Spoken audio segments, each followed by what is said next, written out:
ہر سال جب 16 دسمبر آئے گا ایک ایسی بھیانک اور دل لرزا دینے والی صبح کی یاد دلائے گا جو 144 گھروں کو ہمیشہ کے لیے تاریک کر گئی۔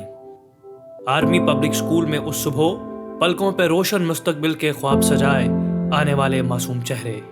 اور مستقبل کے معماروں میں صلاحیتیں اجاگر کرنے کے لیے آنے والے انتہائی قابل اور تعلیم یافتہ اساتذہ اکرام اس حقیقت سے کہاں واقف تھے کہ لوٹ کے گھر واپس جا پائیں گے یا بنا اپنے عزیز و اقارب کو الوداع کہے اس جہان فانی سے رخصت ہو جائیں گے۔ معمول کے مطابق آدھی چھٹی کے بعد اپنی کلاسوں کو واپس آتے وہ ننھے فرشتے آڈیٹوریم میں بغور لیکچر سنتے 18 سالہ یاسر اقبال اور اس جیسے کئی ذہین اور زندگی سے بھرپور ساتھی۔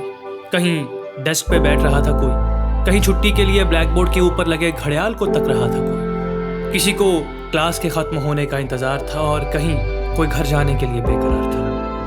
اور انہی میں کہیں شامل تھی ہماری 6 سالہ خولہ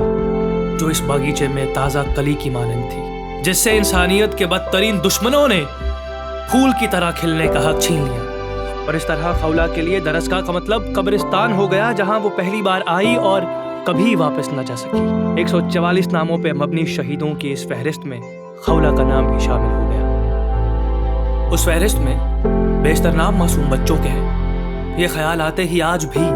رگ و ریشہ میں بے چینی پیدا ہونے لگتی ہے، اور خیال آتا ہے فرعونیت کا، خیال آتا ہے یزیدیت کا، خیال آتا ہے تاریخ پاکستان میں ہونے والے سب سے المناک واقعے کا، خیال آتا ہے 144 گھروں کا، ان گھروں سے جڑی کہانیوں کا، خیال آتا ہے 8ویں جماعت میں پڑھتے عزیر علی کا جو اپنے دوست کی جان بچانے کے لیے اس کے سینے سے لپٹ گیا، اور پھر خیال آتا ہے ان 13 گولیوں کا جو اس کے جسم نازک کو چھلنی چھلنی کر گئی، خیال آتا ہے اس نڈر فہد حسین کا جو دروازہ پکڑے کھڑا رہا تاکہ اس کے ہم جماعت اور دیگر ساتھی اپنی جان بچا سکیں مگر وہ اپنی جان نہ بچا سکا، اور پھر خیال آتا ہے ان درندوں کا کہ معصوم بچوں پہ بارود اگلتے جن کے ہاتھ نہ کانپے۔ ہر سال 16 دسمبر کو یہ خیال تمام نسل انسانی کے دلوں کو بھر جائے گا، آنکھوں کو اشک بار کر جائے گا اور روح کو بے قرار کر جائے گا، ہر سال جب 16 دسمبر آئے گا۔